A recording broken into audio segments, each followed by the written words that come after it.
आसन ग्रहण करिसेंती सी होचंती दुई जण श्रीजुक्त जलधर सार महाशय एवं श्रीजुक्त निरंजन साहू महाशय। तो से दुई जन को अनुरोध करुच्ची से आज खेल को शुभारंभ करेंगे और मनोज सार को अनुरोध करुच्ची पुष्प प्रदान शुभारंभ करते।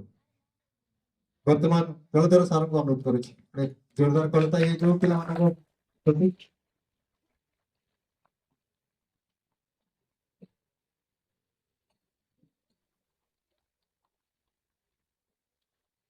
थैंक यू सर बहुत बहुत धन्यवाद आम प्रोग्राम तरफ आपन दुई महाशय मान को आज खेल में योगदान देइछंती।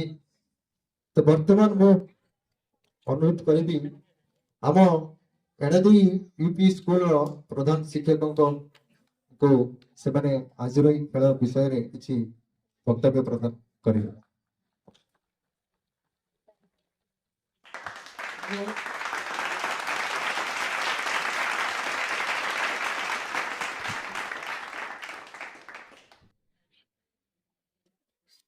उपस्थित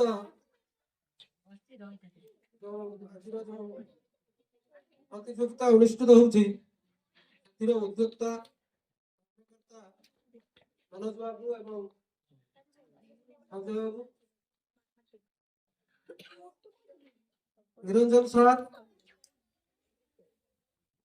उपस्थित ग्रामर माँ माने भौणी माने एवं मोर आदर छोट बड़ छात्र छात्री ये जो कार्यक्रम टी आरंभ करा जायछि दुई थर हो सारी एटा तृतीय थर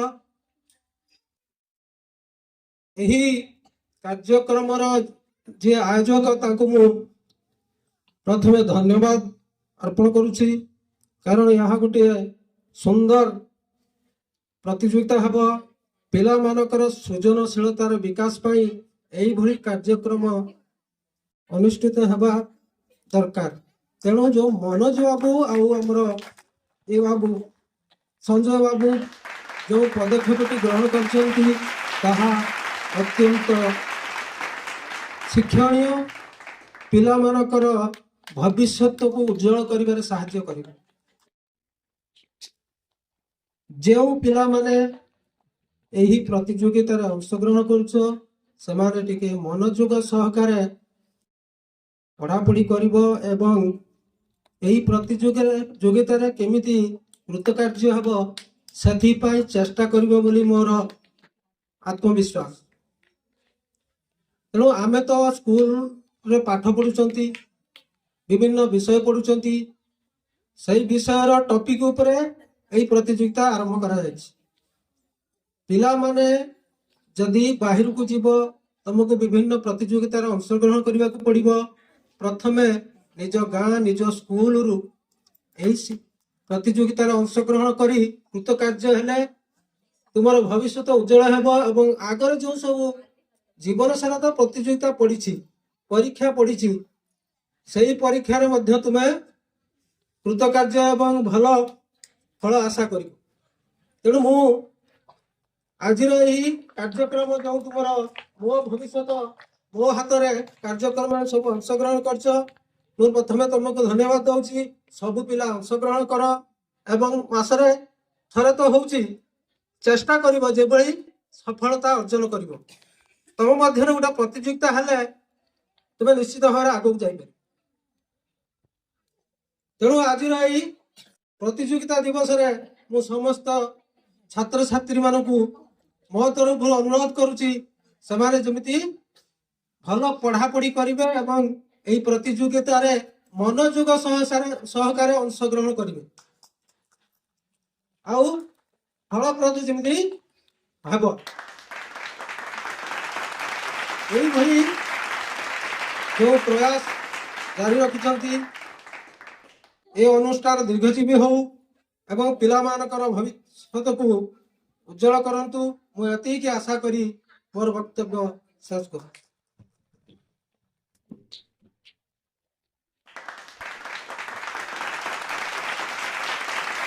बहुत बहुत धन्यवाद प्रधान शिक्षक जलधर सार को अभिभाषण आम बहुत मूल्यवान अटे कारण এইଭଳି ଭାବରେ ଯଦି ସମସ୍ତେ ଆମେ ଅଭିଭାଷଣ ଦେବା ସମସ୍ତ ପିଲାମାନଙ୍କ ପାଇଁ ସେମାନେ ନିହାତି ଭାବରେ ତାଙ୍କର ଭବିଷ୍ୟତ ଉଜ୍ଜଳ କରିବେ। ତ ବର୍ତ୍ତମାନ ମୁଁ ଅନୁରୋଧ କରିବି ମନୋଜ ସାର୍ଙ୍କୁ ସେ ଆମର ଏଇ ଯୋଉ ଆଜିକାର ଖେଳର ରୁଲ୍ସ ଏବଂ ରେଗୁଲେସନ ବିଷୟରେ ଆପଣମାନଙ୍କୁ ସୁଚାରୁ ରୂପେ ବିଶ୍ଳେଷଣ କରିବେ। ମନୋଜ ସାର୍ଙ୍କୁ ଅନୁରୋଧ କରୁଛି ଆପଣ ଆସି ଆଜିର ଖେଳର ନିୟମକୁ ଟିକେ ପ୍ଲିଜ ପିଲାମାନଙ୍କ ପାଇଁ ଉଦ୍ଦେଶ୍ୟ ପାଇଁ କୁହନ୍ତୁ। ସମସ୍ତଙ୍କୁ ସ୍ୱାଗତ ଏ ପ୍ରୋଗ୍ରାମକୁ। ଆପଣମାନେ ସମସ୍ତେ ଜାଣିଛନ୍ତି, ଯେଉଁମାନେ ଖେଳିଥିଲେ ସେମାନେ ଜାଣିଛନ୍ତି ରୁଲ୍ସ, ଆଉ ଯେଉଁମାନେ ନୂଆ ପ୍ରଥମ ଥର ପାଇଁ ଖେଳୁଛନ୍ତି ସେମାନଙ୍କ ପାଇଁ କିଛି ରୁଲ୍ସ ଆମେ କହୁଛୁ।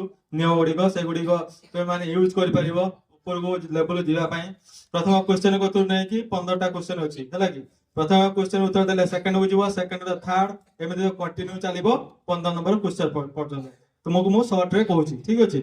ତ ଯୋଉଠି ତୁମେ କହିପାରୁନ, ଜାଣିପାରୁନ, ଯୋଉଠି ତୁମର ଭୁଲ ହେଇଯାଉଛି ସେଟା ତୁମେ କହିପାରିବ। ଲାଇଫ ଲାଇନ ନେଇପାରିବ। 3ଟି ଲାଇଫ ଲାଇନ ଅଛି ବର୍ତ୍ତମାନ ପାଇଁ ପିଲାଙ୍କ ପାଇଁ। 2ଟି ଲାଇଫ ଲାଇନ ହେଲା, ପ୍ରଥମ ଗୋଟେ କି ପିଲାଙ୍କୁ ପଚାରିବା, ଯୋଉଟା ପ୍ରଶ୍ନ ଉତ୍ତର ଦେଇ ନ ପାରୁଛ ସେଟା ପିଲାଙ୍କୁ ପଚାରିବ କି କହିବ ସାର୍ ମୁଁ ହଉଛି ଲାଇଫ ଲାଇନ ନେବି, ସେଟା ଷ୍ଟୁଡେଣ୍ଟ ବୋର୍ଡ। ଆଉ ଗୋଟେ ସେକେଣ୍ଡ ଅପସନ ହେଲା ତୁମେ ହଉଛି ନିଜର ଗୁଣ ପ୍ରଦର୍ଶନ କରିବ, ଠିକ ଅଛି। ମାନେ କର ଯେକୌଣସି ଗୋଟେ ଠାକୁର ଦେବାଦେବୀଙ୍କର ମାନେ ତାଙ୍କ ସ୍ତୁତି ହଉ କି ଯେକୌଣସି ପ୍ରାର୍ଥନା ହଉ ତୁମେ ଗାଇକି ଶୁଣି ପାରିବ। ଆଉ ଗୋଟେ ରହିଛି ଆମର ଲାଇଫ ଲାଇନ କି ଯୋଉଟା ଆମେ ଗେମ୍ ଖେଳ ହବ। ଏଇ ପ୍ରୋଗ୍ରାମ ସରିଲା ପରେ କୁଇଜ ସରିଲା ପରେ ଆମର ଆଉଟଡୋର ଗେମ୍ ଗୋଟେ ହବ, ସେଇ ମାଇଣ୍ଡ ଉପରେ ନେଇକି ମାନେ ଇଣ୍ଟେଲିଜେନ୍ସ ନେଇକି। ତ ସେଥିରେ ଯିଏ ଫାର୍ଷ୍ଟ ସେକେଣ୍ଡ ହବ ତାର ଗୋଟେ ଲାଇଫ ଲାଇନ ରହିବ। ସେଇ ଲାଇଫ ଲାଇନ ଟା ତୁମର କେତେବେଳେ ୟୁଜ ହବ ନା ନେକ୍ସଟ ମନ୍ଥରେ।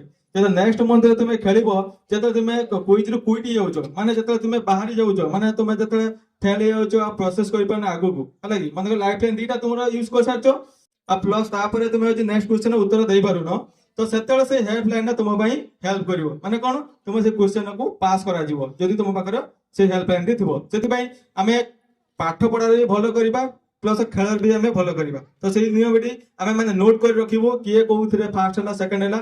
ତୁମର ମନେ ରଖିବା କିଛି ଆବଶ୍ୟକ ନାହିଁ, କି ଟେନସନ ନେବା ଦରକାର ନାହିଁ। ସବୁ କଥା ଆମେ ବୁଝିବୁ, କିଛି ଅସୁବିଧା ନାହିଁ। ଆଉ ଖେଳରେ କୌଣସି ଡର ଭୟ ରଖିବନି। ଆମେ ହେଲେ ସାଙ୍ଗସାଥି ଭଳି, ହେଲା କି। ଯେକୌଣସି ଡାଉଟ ହେଲା ତୁମେ ହଉଛି କହିବ, ପ୍ଲସ୍ ହଉଛି ତୁମେ ଆମକୁ ଜଣେଇବ। କିଛି ଯଦି ଜାଣି ନ ପାରୁଛ ଆମେ ସାଙ୍ଗ ଭଳି ଆପଣଙ୍କୁ କହିବ, ସାର୍ ମୁଁ ବୁଝିପାରିଲିନି କ୍ୱେଶ୍ଚନ କି ମୁଁ ଜାଣିପାରୁନାହିଁ, ଆପଣ ଟିକେ କହିଦିଅନ୍ତୁ, ଭଲସେ ଆମେ ବୁଝେଇବୁ। ଡରିବାରେ କିଛି ନାହିଁ। ବର୍ତ୍ତମାନ ଆମେ ଇଣ୍ଡିଭିଜୁଆଲ ଯେହେତୁ ଆମେ କରୁଥିଲୁ ବହୁତ ଟାଇମ ପଳେଇ ଯାଉଥିଲା, ତ ସେଥିପାଇଁ ଆମେ ବର୍ତ୍ତମାନ କରୁଛୁ କି ଗ୍ରୁପ ୱାଇଜ। ମାନେ ପ୍ରଥମ ଶ୍ରେଣୀରେ କେତେ ଜଣ ପିଲା ଅଛି ଏଟ୍ ଏ ଟାଇମ ଆସିବେ, ଆଉ ଦ୍ୱିତୀୟ ଶ୍ରେଣୀରେ ଖେଳ ସରିଲା ପରେ, ପ୍ରଥମ ଶ୍ରେଣୀ ଖେଳ ସରିଲା ପରେ ଦ୍ୱିତୀୟ ଶ୍ରେଣୀ ପିଲା ଆସିବେ, ତାଙ୍କ କ୍ଲାସରେ କେତେ ଜଣ ପିଲା ଅଛନ୍ତି ସିଏ ଏକାଥରେ ଆସିବେ। ତ ଆମର କ୍ୱେଶ୍ଚନ ମାଧ୍ୟମରେ ଆମର ପଚରାଯିବ କମ୍ପ୍ୟୁଟର ମାଧ୍ୟମରେ। ପ୍ଲସ୍ ତୁମମାନଙ୍କ ପାଖରେ ଗୋଟେ ଚିରକୁଟ ଦିଆଯିବ, ହେଲା। ଯୋଉ କ୍ୱେଶ୍ଚନଟା ଆମର ଲାପଟପରେ ଆସିବ ସେଇ କ୍ୱେଶ୍ଚନଟା ତୁମମାନଙ୍କର ପେପରରେ ଦିଆଯାଇଥିବ। ତୁମେ ଖାଲି ଦେଖିବ, ଆମେ ତ କ୍ୱେଶ୍ଚନ ପଚାରିବୁ, ଏଇ କ୍ୱେଶ୍ଚନର ପ୍ରଥମ ମାନେ ତାର ଉତ୍ତରଟା କ'ଣ ହବ, ତ ସେଇଟା ତୁମେ ଠିକ ଚିହ୍ନ ମାରିବ। ଚେକ୍ ବକ୍ସ ଥିବ, 4ଟି ଅପସନ ଥିବ, ତ ଯୋଉଟା ଠିକ ଥିବ ତ ସେଇଟା ତୁମେ ଠିକ ଚିହ୍ନ ମାରିବ। ତାପରେ ଶେଷରେ ଆମେ ଦେଖିବୁ କୋଉ ପିଲା ଠିକ କଲା, କୋଉ ପିଲା ଭୁଲ କଲା, ଠିକ ଅଛି। ଯୋଉ ପିଲା ଫାଷ୍ଟ କଟିଯିବ ସେ ସ୍ଥାନ ନିଜର ଗ୍ରହଣ କରିବ। ଯେତିକି ମୂଲ୍ୟରେ ସେ ଜିତିବ ତାର ନୋଟ କରାହବ, ତାକୁ ଗିଫ୍ଟ ଦିଆଯିବ ଶେଷରେ। ପ୍ଲସ୍ ଯୋଉ ପିଲା ରହିବ ଲାଷ୍ଟ ପର୍ଯ୍ୟନ୍ତ ସେ ହଉଛି ଲାଷ୍ଟ ପର୍ଯ୍ୟନ୍ତ ଖେଳିପାରିବ। ଦେଖିବା କେତେ ଜଣ ପିଲା ଯାଉଛନ୍ତି ଲାଷ୍ଟ କ୍ୱେଶ୍ଚନ ପର୍ଯ୍ୟନ୍ତ, ମାନେ 15 ନମ୍ବର କ୍ୱେଶ୍ଚନ ପର୍ଯ୍ୟନ୍ତ କିଏ ଅଧିକା ଜିତୁଛନ୍ତି। ତ ଆସନ୍ତୁ ଆମେ ସମସ୍ତଙ୍କୁ ସ୍ୱାଗତ କରୁଛୁ। ବର୍ତ୍ତମାନ ସୁଦ୍ଧା ଆମର ବହୁତ ବହୁତ ଧନ୍ୟବାଦ ଆମର ଅତିଥି ମହୋଦୟ, ଶ୍ରୀଯୁକ୍ତ ଜଳଧର ସାର୍ ମହୋଦୟ, ଆମର କ୍ଲାସ ଟିଚର ହେଲେ ନିରଞ୍ଜନ ସାହୁ ସାର୍, ବହୁତ ବହୁତ ଧନ୍ୟବାଦ। ଯାହା ହଉ ଆମ ଗ୍ରହଣରେ ବସିକି ଆମର ଅନୁଷ୍ଠାନକୁ ଉତ୍ସାହିତ କରୁଛନ୍ତି, ପିଲାମାନଙ୍କୁ ଉତ୍ସାହିତ କରୁଛନ୍ତି। ଆମେ ତାଙ୍କ ପାଖରେ କୃତଜ୍ଞ। ଏମିତି ଏଇଟା ଆମର ଗୋଟେ ଛୋଟ ପ୍ରୟାସ, ଏମିତି ଆମକୁ ବହୁତ ଖୁସି ଲାଗୁଛି ଯେ ସେମାନେ ଆମ ସାହାଯ୍ୟରେ ହାତ ବଢାଉଛନ୍ତି କି ଆମକୁ ଉତ୍ସାହିତ କରୁଛନ୍ତି। ଆମେ ତାଙ୍କ ପାଇଁ ବହୁତ ବିନମ୍ର ସହକାରେ ସମସ୍ତଙ୍କୁ ମୁଁ ନମସ୍କାର ମୋର ପ୍ରଣିପାତ ଜଣାଉଛି। ଯାହା ହଉ ଆମର ସାର୍ଙ୍କ ସହିତ ଆମ ଗ୍ରାମବାସୀ ବି ଆମ ପାଇଁ ସହଯୋଗ କରୁଛନ୍ତି, ଗାର୍ଡିଆନ ମାନେ ବି ଆସୁଛନ୍ତି। ଆଉ ତାଙ୍କୁ ବହୁତ ବହୁତ ଧନ୍ୟବାଦ ଆନ୍ତରିକତା ସହିତ, କାହିଁକିନା ସେମାନେ ହେଲେ ସତର୍କ ଗାର୍ଡିଆନ। ଆମ ଭବିଷ୍ୟତ ଆମେ ଗଢିବା, ନିଜ ଭବିଷ୍ୟତ ନିଜେ ଗଢିବା। ଦେଖନ୍ତୁ ଗୋଟେ ପିଲାକୁ ଯଦି ଆମେ ଠିକ ରାସ୍ତାରେ ନ ଛାଡିବା ତାହେଲେ ସିଏ କ'ଣ ଅବାକ ହେଇଯିବ, ବାଟବଣା ହେଇଯିବ। ତାପରେ ଭବିଷ୍ୟତ ଯଦି କହିବା କି ପିଲାଟା ବିଗିଡିଗଲା କି ଖରାପ ହେଲା, ସେଟା ଆମେ କରୁଛନ୍ତି। ଆମେ ପିଲାକୁ ଠିକ ରାସ୍ତାଟା ଦେଖେଇବା, ଠିକ ବାଟ ବତେଇବା, ତାପରେ ପିଲା ଠିକ ବାଟ ଯିବ କି ନ ଯିବ ସେ ଭବିଷ୍ୟତ ସିଏ ଗଢିବ। ତ ଆମର କର୍ତ୍ତବ୍ୟ ଆମେ ସେମାନଙ୍କୁ ଲାଇନ ଦେଖେଇବା, ବୁଝେଇବା ସୁଝେଇବା, ନହେଲେ ତ ସେ କେମିତି ଠିକ ବାଟକୁ ଆସିବେ। ଯେତେବେଳେ ବଢିଯିବ ପିଲା ସେତେବେଳେ ସେ ନିଜେ ଜାଣିପାରିବ ସିଏ କୋଉଟା କରିବ କୋଉଟା ନାହିଁ। ବର୍ତ୍ତମାନ ସେ ହେଲେ କାଦୁଅ ପେଣ୍ଡୁଳା ସଦୃଶ, ତ ଆମେ ତାଙ୍କୁ ଯେମିତି କରିବା ସେ ସେମିତି ହେବେ। ଆଉ ଗୋଟେ ଯାଇଥିଲି ଗାର୍ଡିଆନ ପାଖକୁ, ଜଣେ କହିଲେ କି ଆମ ପିଲା ଆମ କଥା ମାନୁନାହିଁ, ସେ କହୁଛି ଖେଳିବେନି ବୋଲି। ମତେ ବହୁତ ହସ ଲାଗିଲା କି ଆପଣ ହଉଛନ୍ତି ଗାର୍ଡିଆନ, ଆପଣ ପିଲାଙ୍କ କଥା ଶୁଣୁଛନ୍ତି, ପିଲା ଆପଣଙ୍କ କଥା ଶୁଣୁନାହାନ୍ତି, ଏଇଟା କି ପ୍ରକାର କଥା। ଯାହା ହଉ, କିନ୍ତୁ ପିଲାମାନଙ୍କୁ ଆପଣ ଏବେ ଯଦି ଆପଣ ଟାଇଟ୍ କରି ରଖୁନାହାନ୍ତି କି ଆପଣ ଗାଇଡ ଲାଇନରେ ରଖୁନାହାନ୍ତି, ତ ଫ୍ୟୁଚର ସେ ଆପଣଙ୍କ କଥା କେମିତି ମାନିବ। ଆଜି ଯୋଉଟା ଛୋଟ ପିଲା ଆପଣଙ୍କ କଥା ମାନୁନାହିଁ, କି ଆପଣ ଫ୍ୟୁଚରରେ ସେ ବଢିଲେ କେମିତି ମାନିବ। ସେଇଟା ଆମର ଅଭାବ ହଉଛି, ସେଇଟା ଆମ ଗାଇଡ ଲାଇନ। ତ ଏବେ ଆପଣ ସାଙ୍ଗମାନଙ୍କ ସହିତ ପଠାନ୍ତୁ, ସାଙ୍ଗମାନଙ୍କ ସହିତ ପଠାନ୍ତୁ, ମିଶନ୍ତୁ, ସେ ନିଜେ ଇଣ୍ଟରେଷ୍ଟ କରିବ ସେ ଖେଳିବା ପାଇଁ, ଆମେ ବାଧ୍ୟତା ନାହିଁ।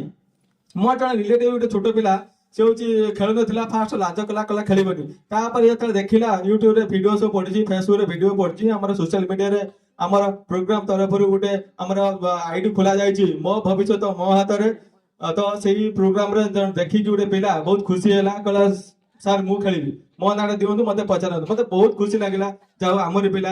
ଆଉ ଗୋଟେ ଭଲ କଥା କି ଯୋଉ ପିଲା ଆମକୁ ଦେଖି ଡରୁଥିଲେ କି ଲାଜ କରୁଥିଲେ, ସେଇ ପିଲା ପାଖରେ ଦେଖିଲା ବେଳକୁ ସାର୍ ମାନେ ସାର୍ଟା କରୁଛନ୍ତି, ମାନେ ଆମେ ତାଙ୍କ ସହିତ ଏତେ ମିଶୁଛୁ, ଭଲ ମତେ ଭଲ ଲାଗୁଛି। ସେ ପିଲା ଆମ ସହିତ ସାଙ୍ଗ ଭଳିଆ ମିଶୁଛନ୍ତି, ମତେ ବହୁତ ଖୁସି ଲାଗିଲା ସେ ପିଲାଙ୍କ ସହିତ।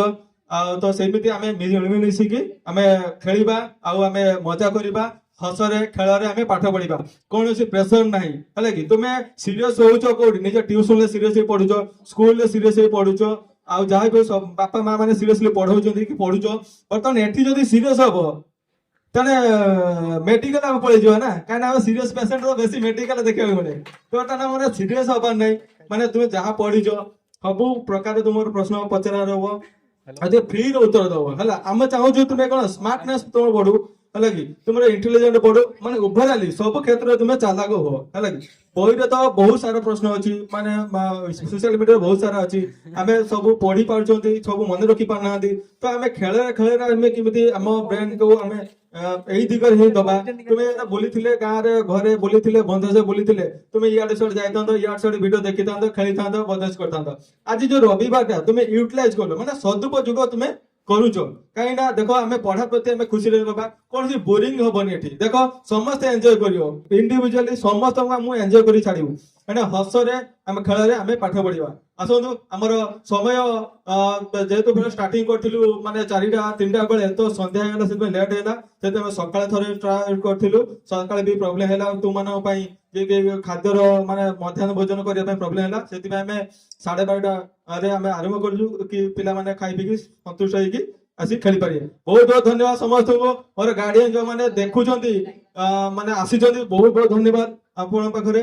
ପ୍ଲସ ଯୋଉମାନେ ପିଲାମାନଙ୍କୁ ଛାଡିଛନ୍ତି ରେଜିଷ୍ଟ୍ରେସନ କରିବା ପାଇଁ ବା କରିଛନ୍ତି ଖେଳୁଛନ୍ତି, ସେମାନଙ୍କୁ ଅଶେଷ ଅଶେଷ ଧନ୍ୟବାଦ। ସେମାନେ ଜାଣିଛନ୍ତି ମୂଲ୍ୟ, ପାଠର ମୂଲ୍ୟ କଣ, ମାନେ କମ୍ପିଟିସନର ଲାଭ କଣ। ବହୁତ ବହୁତ ଧନ୍ୟବାଦ ସେମାନଙ୍କୁ। ଯୋଉମାନେ ଆସିନାହାନ୍ତି ସେମାନଙ୍କୁ ବି ମୋର ଧନ୍ୟବାଦ, ନମସ୍କାର ସେମାନଙ୍କୁ। ସେମାନେ ଏଇ ଭିଡିଓ ମାଧ୍ୟମରେ ତାଙ୍କ ପିଲାଙ୍କର ଭିଡିଓ ଦେଖିକି ତାଙ୍କର ସତର୍କ କରିବେ, କୋଉ ପିଲା ଠିକ କରୁଛି କୋଉ ପିଲା ଭୁଲ କରୁଛି। ଜୟ ଜଗନ୍ନାଥ, ଜୟ ଜଗନ୍ନାଥ, ଜୟ ଜଗନ୍ନାଥ। ବହୁତ ବହୁତ ଧନ୍ୟବାଦ ମନୋଜ ସାରଙ୍କୁ। ମୁଁ ଅନୁରୋଧ କରିବି,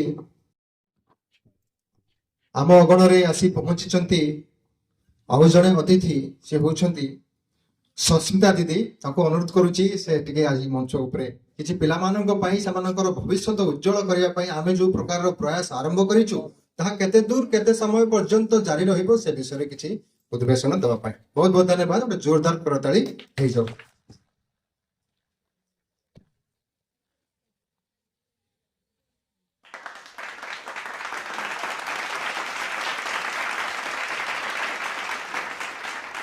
ପ୍ରଥମେ ତ ମୁଁ ସମସ୍ତଙ୍କୁ କହିବା ପାଇଁ ଚାହୁଁଛି କି ପିଲାମାନେ କାହାକୁ ଡରିବେ ନାହିଁ।